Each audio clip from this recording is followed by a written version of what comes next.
সংস্কার প্রস্তাবে রাজনৈতিক দলগুলোর মধ্যে ঐক্য তৈরিতে হিমশিম খেতে হচ্ছে ঐকমত্য কমিশনকে। সংবিধানে গুরুত্বপূর্ণ সংশোধনে বিপরীত মেরুতে অবস্থান বিএনপির সাথে জামায়াত এনসিপির। মৌলিক সংস্কার রাজনৈতিক অনৈক্যকে দুর্ভাগ্যজনক বলছেন ঐকমত্য কমিশনের সদস্য ডক্টর বদিউল আলম মজুমদার। তবে তার আশা, বেশিরভাগ ইস্যুতে সবার একমত হওয়ার মাধ্যমেই প্রণয়ন হবে জাতীয় সনদ। বিস্তারিত জানাচ্ছেন ইকরাম হক সায়েম। ছাত্র জনতার গণ অভ্যুত্থানের বছর পূর্তি হতে বাকি প্রায় ১.৫ মাস, আর এর মধ্যেই রাষ্ট্র সংস্কারের রূপরেখা বা জাতীয় সনদ তৈরি করতে চায় অন্তর্বর্তী সরকার। যদিও মৌলিক সংস্কার ইস্যুতে ঐকমত্য কমিশনের সাথে অনৈক্যই বেশি দেখা যাচ্ছে রাজনৈতিক দলের। বাংলাদেশ নামক রাষ্ট্রটি যে ধ্বংসপ্রাপ্ত হয়ে গিয়েছে, দ্বিকক্ষ বিশিষ্ট সংসদ প্রতিষ্ঠায় প্রায় সব রাজনৈতিক দল একমত হলেও উচ্চকক্ষের নির্বাচন প্রক্রিয়া নিয়ে আছে ভিন্ন মত। সংস্কার কমিশনের প্রস্তাব মেনে ভোটের সংখ্যানুপাতিক নির্বাচন চায় জামাত, এনসিপি, ইসলামী আন্দোলন সহ ২৩টি দল। অন্যদিকে বিএনপি সহ ৬টি দল চায় নিম্নকক্ষের আসন অনুপাতে উচ্চকক্ষের আসন নির্ধারণ। জাতীয় সনদটা হলো ঐক্যমত্যের ভিত্তিতে, তো ঐক্যমত্য সৃষ্টি করা এটা সমস্যা সংকুল এবং সময় সাপেক্ষ।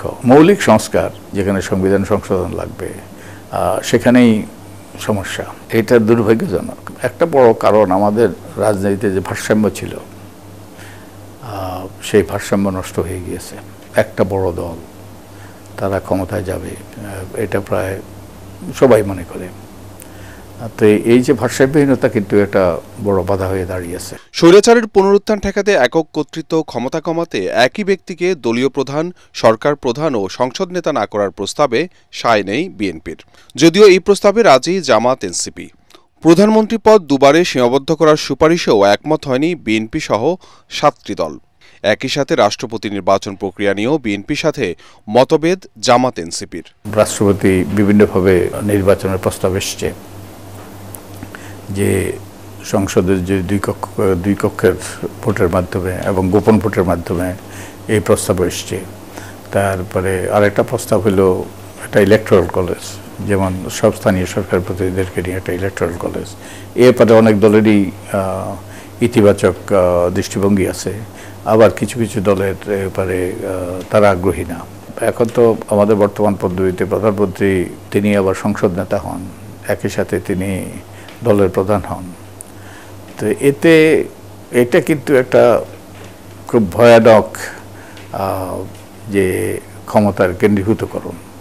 এটার পরিণতিতে আমরা দেখেছি যে শেখ হাসিনা সর্বময় ক্ষমতার অধিকারী হয়েছে এবং দলের আর সরকারের সাথে বিভাজন দূরীভূত হয়ে গিয়েছে। সংসদে নারীর জন্য সংরক্ষিত আসন বাড়িয়ে ১০০ করার প্রস্তাবে বেশিরভাগ দল একমত হলেও চূড়ান্ত হয়নি নির্বাচন প্রক্রিয়া।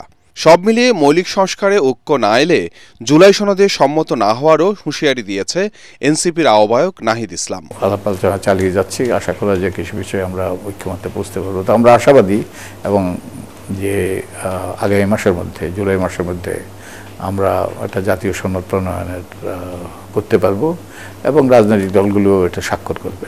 ঐকমত্য কমিশনের দ্বিতীয় দফার মুলতবি আলোচনার ৫ম দিনের সংলাপ হবে রোববার। ইকরামুল হক সায়েম, এটিএন বাংলা, ঢাকা।